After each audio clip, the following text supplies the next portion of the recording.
Nous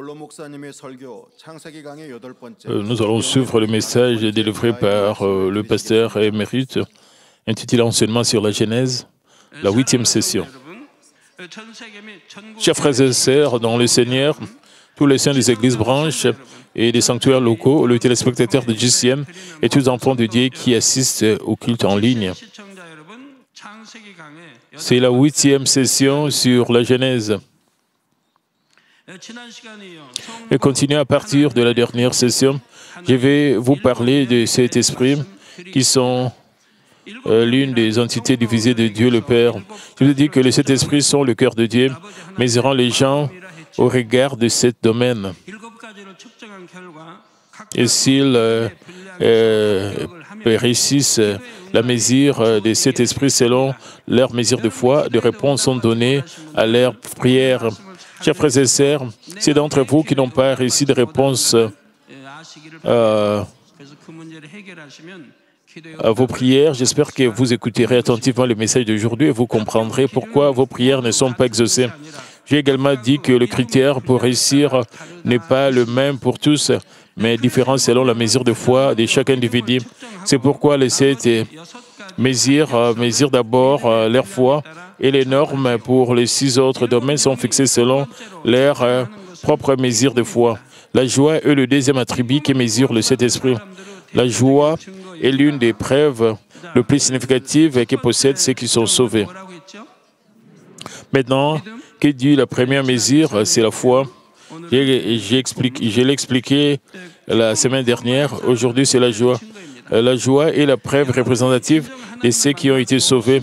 Si vous avez vraiment rencontré Dieu et savez qu'il y a le jugement, l'enfer et le ciel, et si vous savez que vous êtes sauvés et que vous êtes devenus citoyens du royaume des cieux, ne pensez-vous pas que vous devriez avoir de la joie? Avant de rencontrer Dieu, vous aviez peut-être vécu une vie pleine de larmes, de chagrin, de douleur, d'inquiétude et de mort. Vous aviez peut-être vécu une vie sans joie. Mais après avoir été sauvé et être devenu enfant de Dieu, vous avez vécu avec l'espoir du ciel, dans l'amour et la grâce de Dieu. N'est-il pas naturel que vous deveniez plein de joie? Certains d'entre vous diront peut-être qu'ils étaient heureux avant même de rencontrer Dieu, mais j'aimerais vous demander si la joie était vraie. Et combien de joie était-ce? C'était probablement juste une joie de courte durée. Et vous n'étiez ravi que lorsqu'il y avait de quoi être joyeux. Cependant, lorsque vous rencontrez un problème ou une difficulté, la joie disparaît. C'était une joie conditionnelle qui n'existait que lorsque la situation vous était bénéfique conformément à vos sentiments. C'était une joie incomplète qui pouvait changer selon votre situation. Cependant, ceux qui possèdent une joie spirituelle dans la foi peuvent toujours se réjouir, quelle que soit la situation. La joie vient toujours du fond de leur cœur, car ils ont obtenu la vie éternelle remplie de l'espérance du ciel. Bien sûr, ils peuvent pleurer spirituellement pour les âmes et pour le royaume et la justice de Dieu. Mais la joie qui vient du plus profond du cœur ne disparaît jamais. Cette joie spirituelle est un privilège dont seuls les enfants sauvés de Dieu peuvent jouir.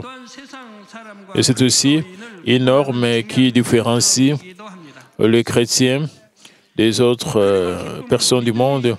De plus, la joie est la preuve que vous avez la foi. Lorsque vous avez une foi ferme donnée par Dieu, la joie vient de votre cœur, même si cela semble difficile en réalité. Et votre joie est la preuve que vous avez la foi et elle doit nécessairement suivre votre foi. Votre confession sans foi en disant « je crois » n'est pas reconnue comme la foi spirituelle. Encore une fois, il faut prouver que la foi est vraie et cette joie est la preuve de la joie et la preuve de la foi. La présence de joie dans votre vie est la preuve que vous croyez en Dieu, au Seigneur et au ciel. Les gens qui sont joyeux ont l'air différents et quand ils reçoivent ma prière, peu importe la difficulté de leurs problèmes, ils reçoivent mes prières avec joie. sans aucun souci ni anxiété. Ils ressentent une joie sincère parce qu'ils croient que leurs problèmes seront résolus en recevant la prière et tôt ou tard, après avoir reçu ma prière, ils témoignent sûrement qu'ils ont reçu des réponses. Cependant, parmi ceux que l'on pense avoir la foi, il y en a qui ont perdu la joie spirituelle. Ils peuvent sourire extérieurement, mais cela ne vient pas vraiment du plus profond de leur cœur. Dans ces cas, il y a de fortes chances qu'ils aient perdu leur amour et leur ferveur pour Dieu et que leur foi se soit refroidie. Pourquoi leur foi fervente s'est-elle ainsi refroidie? C'est parce qu'ils aimaient les choses du monde et qu'ils les ont éloignés de l'amour de Dieu. 1 Jean 2,15 dit « N'aimez point le monde ni les choses qui sont dans le monde. Si quelqu'un aime le monde, l'amour du Père n'est point en lui. »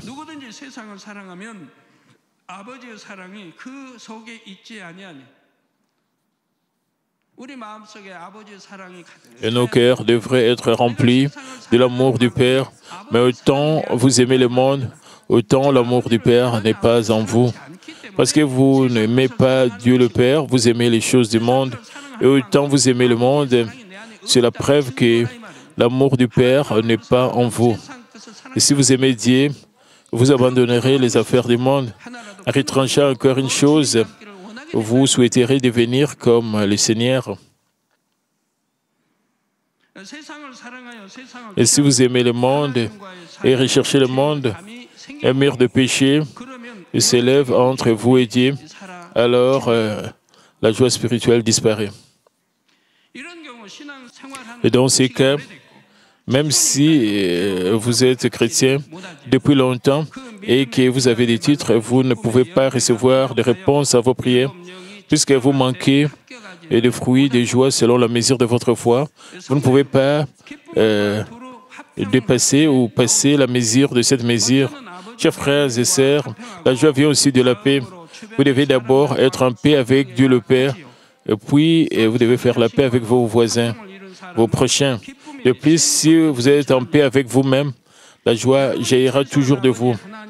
Si vous êtes en paix avec Dieu le Père, au moins, la joie ne disparaîtra pas de votre cœur. Pour être en paix avec Dieu le Père, vous ne devriez jamais ériger un mur de péché. En d'autres termes, vous devriez vivre dans la parole de Dieu. Maintenant, examinez-vous. Avez-vous vraiment une joie débordante dans votre cœur? Vous réjouissez-vous dans n'importe quelle situation? Vous êtes-vous réjoui il y a quelques mois ou quelques semaines, hier? Est-ce que vous vous réjouissez maintenant? Et si vous vous réjouissez tout le temps, vous devez être en paix avec tous les autres. En d'autres termes, vous devez être en paix avec Dieu le Père ainsi qu'avec les autres et avec vous-même. Et si vous êtes en paix avec tous, le Saint-Esprit se réjouira aussi et vous donnera la joie du ciel. Cette joie d'en haut ne peut être enlevée par personne, pas même par l'ennemi diable et Satan. Cependant, si vous ne débordez pas d'une telle joie, s'il vous plaît, examinez vous-même où la paix est brisée. Par exemple, ignorez-vous un code de la route comme quelque chose d'insignifiant et le violer vous, aussi minime soit-il, enfreindre le droit public brise la paix. Lorsque de petits actes d'iniquité s'additionnent les uns après les autres, le Saint-Esprit se lamente et votre joie disparaît également. De plus, si vous violez les commandements de Dieu, ce n'est rien de moins que briser la paix avec Dieu et vous perdez votre joie. En d'autres termes, Dieu ne peut en aucun cas nous donner la joie et la paix d'en haut. Cela signifie que le Saint-Esprit n'est pas erré en vous parce que la paix en vous avec le Père a été brisée. Ainsi, Dieu le Père ne peut pas vous donner la paix. Votre cœur sera troublé par l'anxiété, les soucis et la peur. Ceux qui s'endorment facilement pendant le culte d'adoration ou les réunions de prière font partie de ceux qui n'éprouvent pas de joie. Alors, au lieu d'adorer un esprit en vérité, il espère que le culte se terminera rapidement. Et c'est quelque chose qui déçoit Dieu. En écoutant la parole de Dieu, vous devriez naturellement être joyeux, heureux et reconnaissant. Mais pendant les longs cultes, vous devrez ressentir la parole de Dieu aussi douce que le miel. Sinon,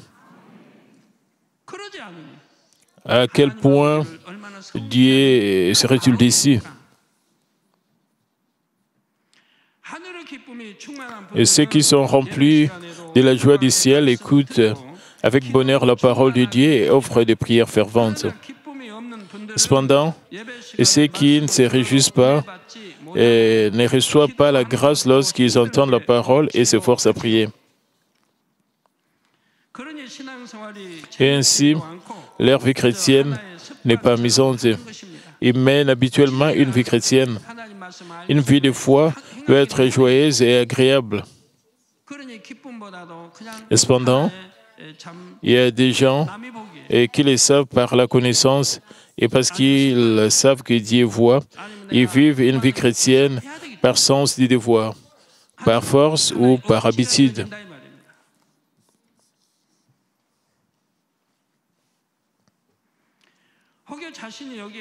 Si vous pensez appartenir à cette catégorie, s'il vous plaît, coupez-vous des choses mondaines. Les choses mondaines ne peuvent pas vous donner le vrai bonheur. Plus vous les coupez, plus Dieu d'en haut vous donne le vrai bonheur. Alors la vraie joie et la vraie paix déborderont en vous parce que vous avez coupé le monde. Et si vous abandonnez les choses mondaines et prenez les choses spirituelles, le Saint-Esprit en vous est satisfait et vous donne une joie céleste. Et aussi, s'il vous plaît, trouvez où la paix est brisée et faites encore la paix. Que vous puissiez être remplis de la joie du ciel en le faisant au nom du Seigneur Jésus-Christ, je prie. Chers frères et sœurs en Christ, comme troisième mesure, le Saint-Esprit mesure la prière. Quel est le premier que le Saint-Esprit mesure et quel est le deuxième? La foi et la joie respectivement. Le Saint-Esprit mesure si vous priez sans cesse selon la volonté de Dieu.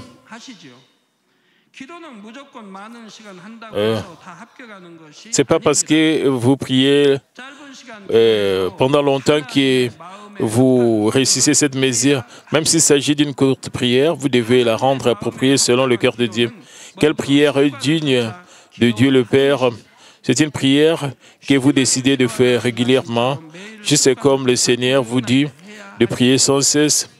Vous devez faire une prière qui devient habituelle par la pratique quotidienne. Ceux qui prient ainsi sont constamment éveillés en esprit. Et si vous êtes spirituellement éveillé, vous ne tomberez pas dans la tentation. Le Seigneur nous dit de veiller, de prier pour ne pas tomber dans la tentation. Le prophète Samuel a dit qu'il ne commettrait pas le péché de cesser de prier. La Bible dit que c'est un péché d'arrêter de prier et Dieu. Alors Samuel a dit qu'il ne commettrait pas un tel péché. La Bible dit également de toujours rester éveillé, de prier et de crier à Dieu en priant. Même si vous désobéissez, c'est un péché. Combien de chrétiens vivent dans ce péché? Et pourtant, ils disent, je crois. Pour retourner au sujet principal, si vous êtes spirituellement éveillé, vous ne tomberez dans aucune épreuve. Mais si vous faites face à un problème ou une épreuve, vous saurez vous en sortir rapidement. Lorsque vous priez, votre prière s'accumule au ciel comme un compte d'épargne. Vous serez heureux de voir fructifier l'argent que vous avez économisé en banque. Les gens qui connaissent cette joie économisent de l'argent et recommencent parce qu'ils se sentent heureux lorsqu'ils regardent leur compte bancaire. Juste comme économiser de l'argent, les prières s'accumulent au ciel. Par conséquent, ceux qui sont éveillés et prient tout le temps peuvent recevoir facilement la réponse, même dans des situations d'urgence. Et pourquoi? Parce qu'ils ont accumulé leurs prières. Et c'est comme retirer de l'argent que vous avez économisé sur votre compte d'épargne. De notre côté, que se passe-t-il si vous n'avez pas beaucoup prié? Et combien de temps devez-vous prier pour résoudre un problème ou recevoir une réponse? La Bible dit que cesser de prier est un péché. Cela peut prendre beaucoup de temps et rien que pour briser le mur du péché lié au fait de ne pas prier. Par conséquent, vous devrez toujours prier sans cesse et en faire une habitude. Ensuite, vous devriez vous agenouiller lorsque vous priez.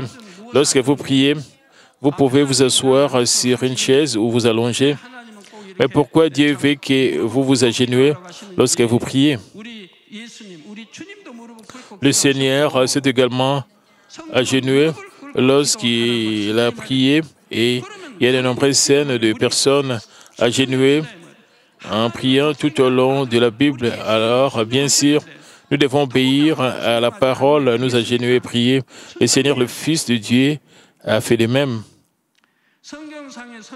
Non seulement le prophète de la Bible, mais Jésus aussi s'agenouillait lorsqu'il priait. Si vous recherchez quelque chose qui ne peut être réalisé par la force humaine, vous devriez vous agenouiller devant le Dieu Tout-Puissant. Il peut y avoir des circonstances dans lesquelles vous ne pouvez pas vous agenouiller, sauf dans de telles situations. Si vous vous agenouillez quand vous priez, c'est très biblique. Et vous ne devez pas prier selon votre volonté, mais selon la volonté de Dieu. Jésus a également prié ainsi, comme il est écrit dans Luc 22, 42, où il a prié Dieu, toutefois que ma volonté ne se fasse pas, mais la tienne. Vous ne devrez pas prier pour votre propre volonté ou pour le bien de Dieu, mais pour la volonté de Dieu. Jacques 4, 2 à 3 dit, vous demandez et vous ne recevez pas, parce que vous demandez dans le but de satisfaire vos passions, pour que vous puissiez le dépenser pour vos propres plaisirs. Dans de nombreuses parties de la Bible, Dieu le Père vous promet qu'il vous donnera si vous le demandez. La raison pour laquelle vous demandez et ne recevez pas est que vous demandez avec de mauvaises motivations pour dépenser votre argent pour vos plaisirs. Si vous demandiez avec de mauvaises motivations et recevez, vous prendriez le monde et commettriez le péché. Si vous devriez finalement commettre un péché, comment Dieu pourrait-il vous donner une réponse?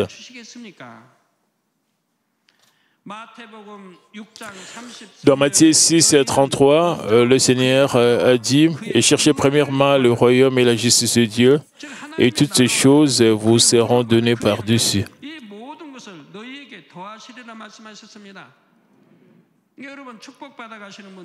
Lorsque vous priez, vous devez prier pour le royaume et la justice de Dieu avant les questions personnelles. Dieu voit que vous avez la foi et vous bénit. Même si vous travaillez, pouvez-vous appeler cela de la loyauté si vous faites d'abord votre travail personnel, ensuite l'œuvre de Dieu? Ceux qui sont fidèles à Dieu placent toujours la justice de son royaume en premier.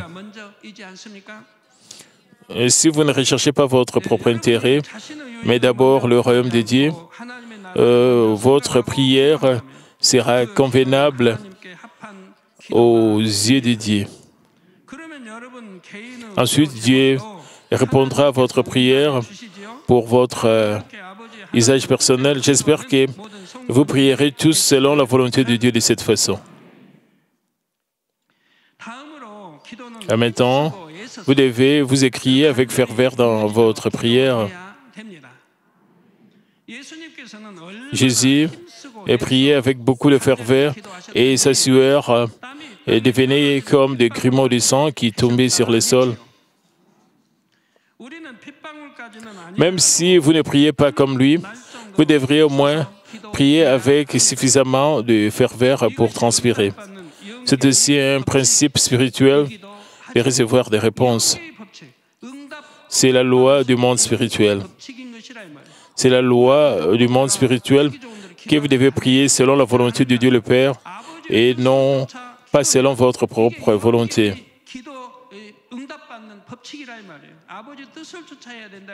Mais pour recevoir une réponse seulement lorsque vous criez, vous écriez dans la prière selon la volonté de Dieu. Et si quelque chose va à l'encontre de la volonté du Père, peu importe combien vous priez, cela ne sert à rien. Genèse 3, 19 dit, « C'est à la sueur de ton visage que tu mangeras du pain. » Cela signifie que vous obtenez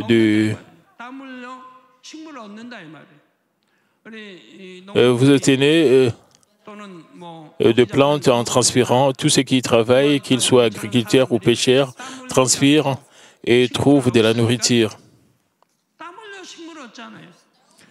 Il n'y a pas de revenu sans sueur. C'est la parole de Dieu.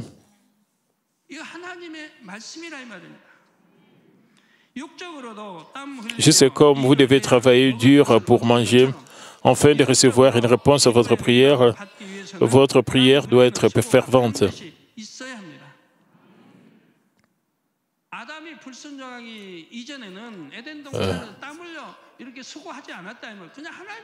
Et cela signifie qu'avant qu'Adam désobéisse, il n'y avait pas de sueur ni de labeur comme celui-ci dans le jardin d'Éden. Il vivait simplement manger uniquement ce que Dieu lui avait donné lorsqu'il était un être spirituel et obéissait à Dieu. Il était capable de vivre ainsi, de manger ce qu'il voulait et de ne pas tomber malade. Cependant, il a désobéi à la parole de Dieu et s'est transformé en un homme charnel. Il s'est transformé en un homme de chair et a dû transpirer pour manger, pour qu'il puisse obtenir des fruits. Lorsque vous atteindrez le ciel, serez-vous une personne spirituelle ou charnelle? Nous serons des gens spirituels faits pour être cultivés. Alors, vous pouvez simplement manger, vivre comme Dieu vous l'a donné, vivre et errer sans transpirer. Cependant, cela signifie que les gens charnels doivent transpirer et manger. Dieu vous dit également à plusieurs reprises dans la Bible de vous écrire et dans votre prière, Jérémie 29, 12 dit, « Vous m'invoquerez et vous partirez, vous me prierez et je vous exaucerai. »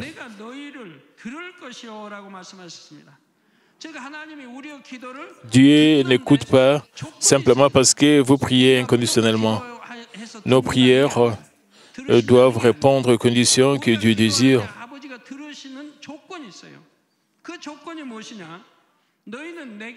Et quelle est cette condition? La Bible dit, et criez-vous dans la prière et priez-moi. En d'autres termes, vous devrez vous présenter devant Dieu, vous écriez dans la prière, alors Dieu vous entendra. Jérémie 33, 3 dit aussi, « Invoque-moi, je te répondrai, je t'annoncerai de grandes choses, des choses cachées et que tu ne connais pas. »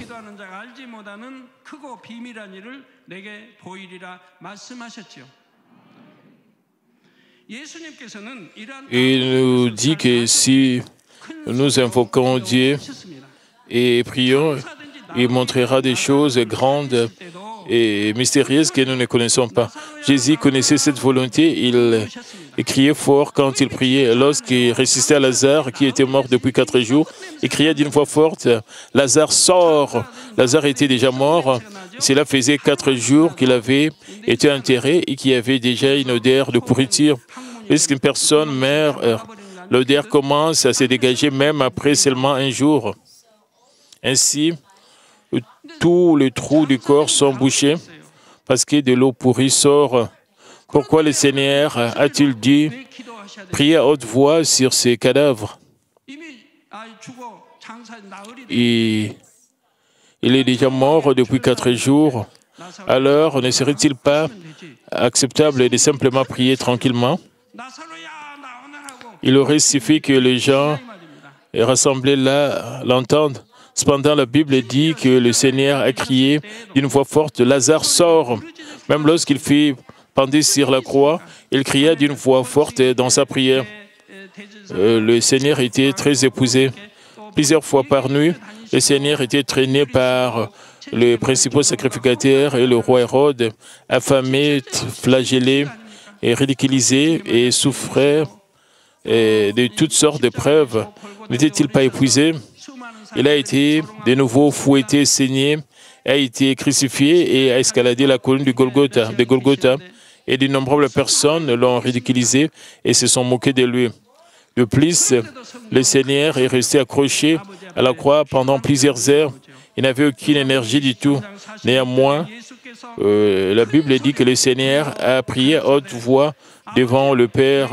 Luc 23, 46 dit, Jésus s'écria d'une voix forte, « Père, j'ai remis mon esprit entre tes mains. » Et en disant ces paroles, il expira. Le Seigneur avait versé toute son eau et son sang et était complètement impuissant pour dire un mot. Si vous étiez le Seigneur, vous n'avez pas d'autre choix que de prier d'une voix faible et calme. Néanmoins, notre Seigneur a crié et prié Dieu de tout son cœur et de toute sa force. Cela signifie qu'il s'agit d'une prière à laquelle Dieu entendra les lois du monde spirituel. Ainsi, notre Seigneur lui-même a tout fait et tout le peuple de Dieu, les prophètes, les disciples et l'apôtre Paul ont crié et prié. Et comme écrit, Jésus a également crié d'une voix forte dans sa prière, selon la volonté de Dieu le Père.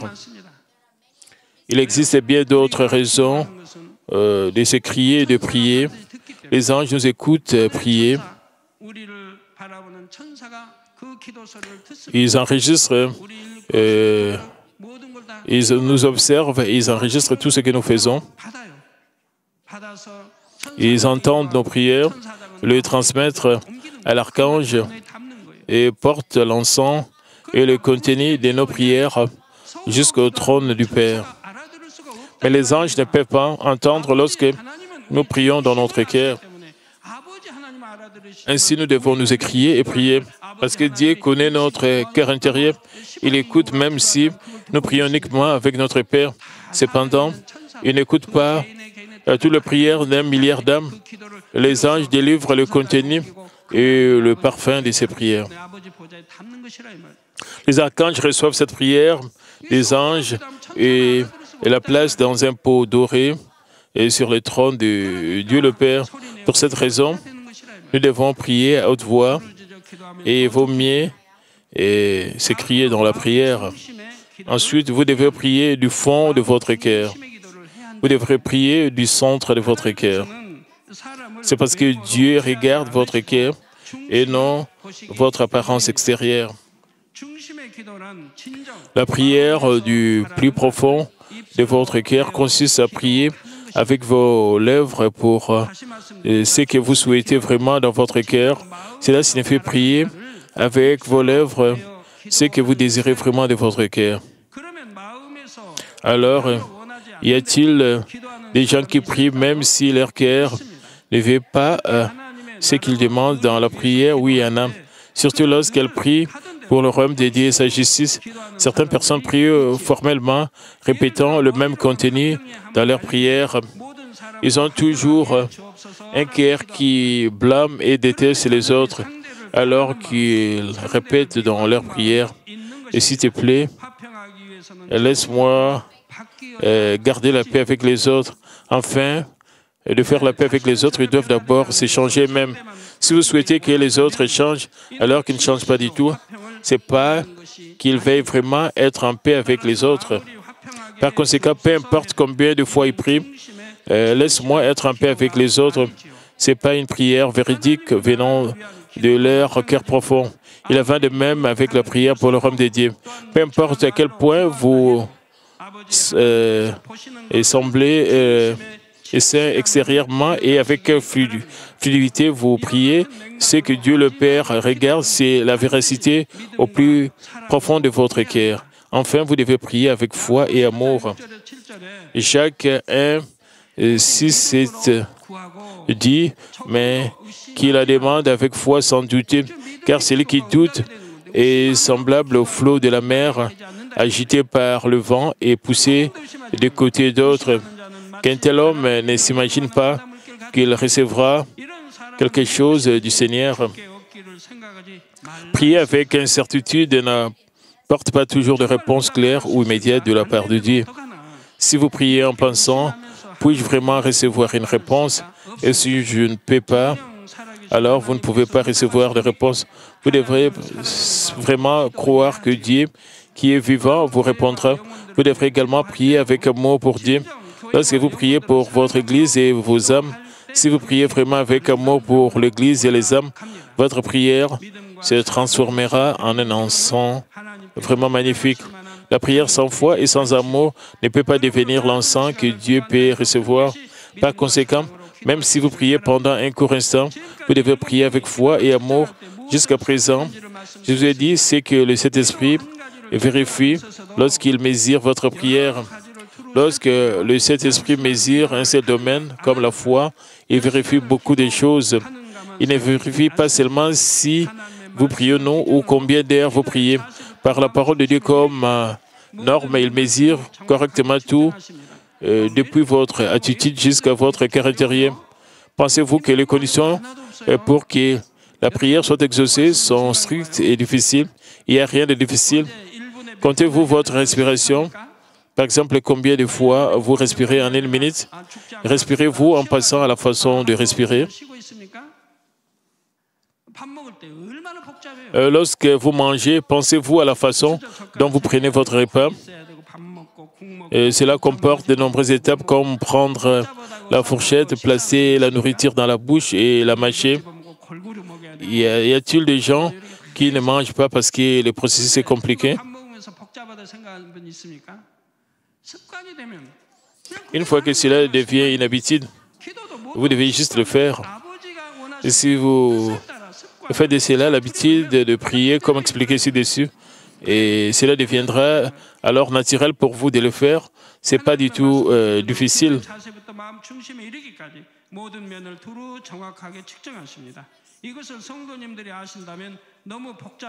Il ne faut pas penser que c'est un fardeau trop lourd. Vous devriez plutôt vous décider en disant « Je prierai avec plus de diligence pour passer la mesure. » J'espère que vous prierez ainsi et recevrez des réponses aux désirs de votre cœur et donnerez gloire à Dieu le Père. Maintenant, je vais parler du quatrième attribut que le Saint-Esprit mesure, c'est la reconnaissance. Réjouissez-vous toujours, priez sans cesse. En toutes choses, rendez grâce. Ceci est écrit dans l'ordre. Au début, la foi est la chose la plus importante. La foi vient en premier, puis la joie, puis la prière, puis la gratitude ou la reconnaissance. La gratitude est aussi l'un des fruits que vous devriez porter en tant qu'enfant de Dieu. Tant que vous avez une vraie foi, même un peu, vous ferez une confession de gratitude en toutes circonstances. Vous ne pouvez qu'être reconnaissant lorsque vous vous souvenez que vous avez reçu la grâce du salut. À l'origine, vous étiez destiné à souffrir éternellement en enfer, mais la grâce du salut vous est accordée. Vous recevez une vie éternelle et vous vivrez au ciel pour toujours. Comment ne pas rendre grâce? De plus, le Dieu d'amour est devenu votre Père et il guide chaque pas de votre vie. Si vous croyez vraiment cela, vous ne pouvez que rendre grâce pour toutes choses. Si vous êtes enfant de Dieu sauvé, vous êtes un enfant de Dieu sauvé, vous pouvez être reconnaissant même s'il n'y a rien de spécial à rendre grâce. Puis, à mesure que votre foi se renforce, Dieu vous donne davantage de bénédictions et vous avez ainsi davantage de raisons d'exprimer vos remerciements. Combien de raisons avez-vous pour remercier en une seule journée? Vous devrez être reconnaissant d'être protégé dans ce monde où il y a tant d'accidents.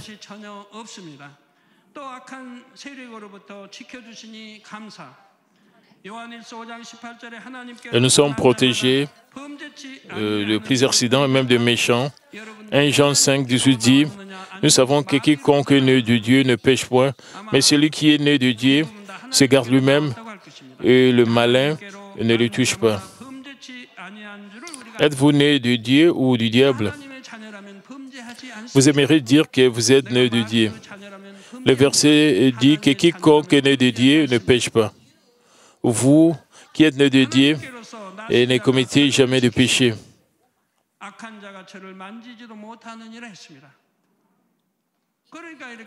C'est très simple. Si vous péchez, vous êtes né du diable. Si vous ne péchez pas, vous êtes un enfant de Dieu. Si nous vivons dans la parole de Dieu, le malin ne peut pas nous toucher. Nous sommes protégés par Dieu. Il existe d'innombrables maladies dans ce monde. Si Dieu ne vous protège pas, vous pourriez être frappé par une telle maladie, voire 2 ou 3. C'est parce que l'air et d'autres facteurs environnementaux sont pollués et que de nombreuses maladies sont nouvellement découvertes. Cependant, tant que vous ne commettez pas de péché devant Dieu et vous protège de toutes les maladies, combien vous êtes reconnaissant? Vous devrez être reconnaissant car tous les organes de votre corps fonctionnent bien pendant de nombreuses années. À quel point votre système nerveux et vos vaisseaux sanguins sont-ils complexes de la tête aux pieds?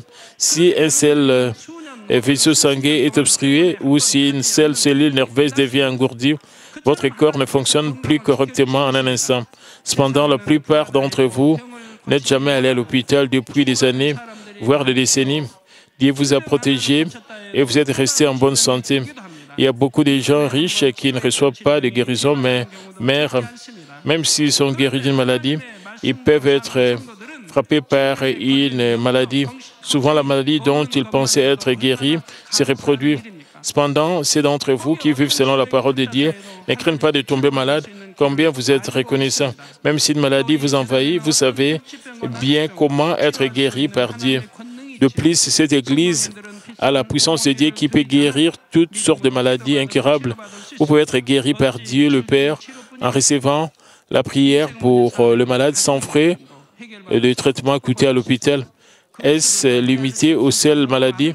Vous pouvez également résoudre vos problèmes de vie, vos problèmes professionnels, vos affaires familiales et recevoir de bénédictions. Il existe d'énormes raisons d'action de grâce.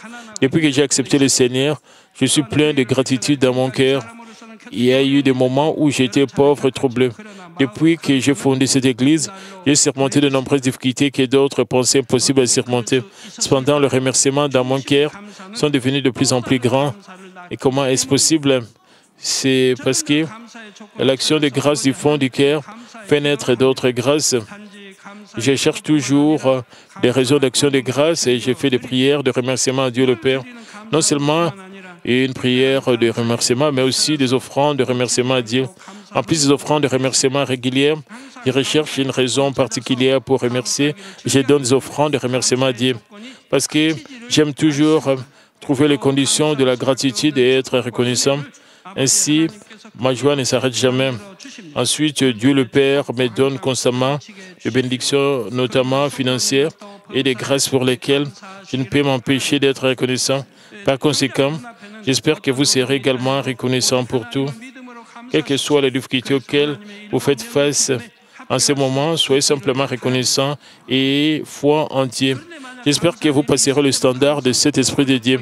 Mais si vous n'êtes reconnaissant que lorsque quelque chose est bon pour vous et que vous vous plaignez lorsque quelque chose ne va pas, vous ne parviendrez pas à passer cette mesure. Philippiens 4, 6 à 7 dit: ne vous inquiétez de rien, mais en toute chose, faites connaître vos besoins à Dieu par des prières, des supplications, avec des actions de grâce. Et la paix de Dieu qui surpasse toute intelligence gardera vos cœurs et vos pensées en Jésus-Christ. Et qu'en est-il de vous? Quel que soit l'environnement ou la situation dans laquelle vous vous trouvez, priez-vous avec gratitude. Jonas, qui est tombé dans le ventre d'un gros poisson, a prié avec gratitude. Daniel a prié avec gratitude même s'il savait qu'il deviendrait la pâture des lions. Et l'apôtre Paul, qui a été bâti et saigné et emprisonné dans une prison profonde, était reconnaissant et a prié. De même, le peuple de Dieu prie avec gratitude tout le temps. Ainsi, la Bible dit: ne vous inquiétez de rien, mais en toute chose,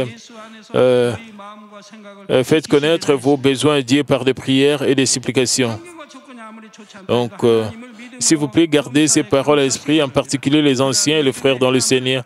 Peu importe à quel point votre situation ou votre condition peut être mauvaise, veuillez rendre grâce à Dieu le Père par la foi. Dieu sera satisfait de vos œuvres de foi qui sont comme celle-ci. Il fera en sorte que toutes choses concourent à votre bien, que vous puissiez toujours rendre gloire à Dieu avec la confession de remerciement. Au nom du Seigneur Jésus-Christ, j'ai prié. Prions tous concernant le message du jour. Prions pour que nous puissions vraiment pratiquer ces messages. Père éternel, merci une fois de plus pour ce message combien important concernant cet esprit. Et Père, aujourd'hui nous avons appris au sujet de 4 domaines. Et nous avons vu, c'est-à-dire la foi, la joie, la prière et la gratitude permet que nous puissions voir tout cela dans nos prières. Nous, Seigneur Jésus-Christ, Amen. Maintenant, nous allons recevoir la prière du berger pour les malades. Enrichissez sur votre... Posez vos mains sur vos parties malades. Et si vous n'êtes pas malade, posez votre main sur votre cœur pour recevoir cette prière avec foi pour le désir de votre cœur. Alléluia, Dieu le Père Tout-Puissant, Dieu d'amour.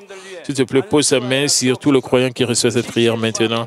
Montre tes œuvres transcendant le temps et l'espace, sur tout ce qui reçoit cette prière, sur GCN, Internet, via satellite, les églises branches et dans les sanctuaires locaux, et sur tout enfant de Dieu partout à travers le monde.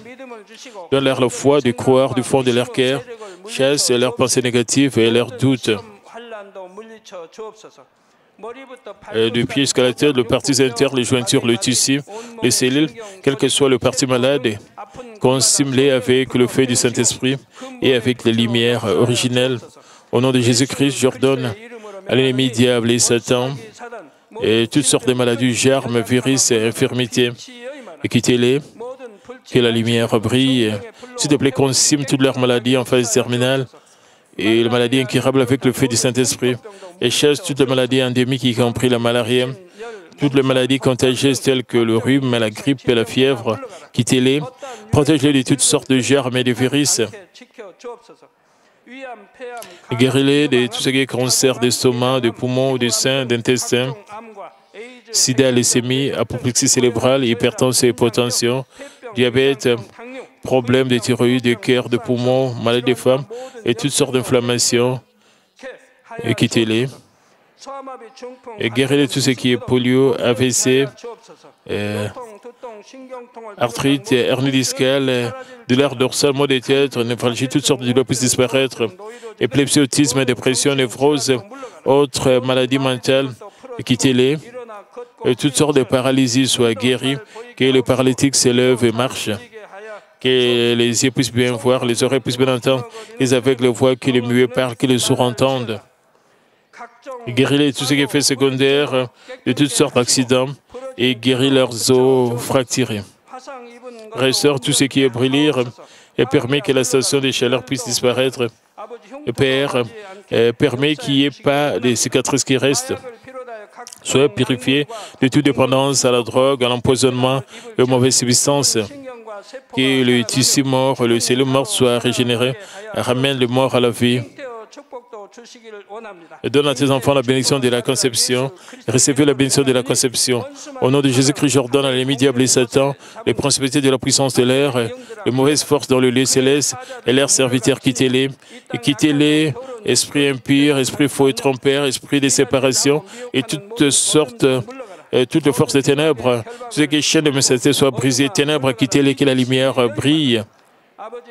Et Père Dieu, donne-leur la force de se crier dans la prière et la puissance de rejeter leurs péchés et pour devenir sanctifiés. Comme leur âme prospère, permet que tout marche très bien avec eux et que leur famille soit évangélisée. Protégez de toutes sortes d'accidents et de désastres tout au long de cette semaine et bénis-les pour qu'ils puissent mener une vie prospère sans aucun problème.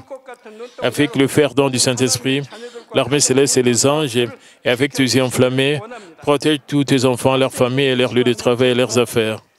S'il te plaît, donne aux étudiants la sagesse et l'intelligence, donne-leur l'enthousiasme et la ferveur de bien étudier.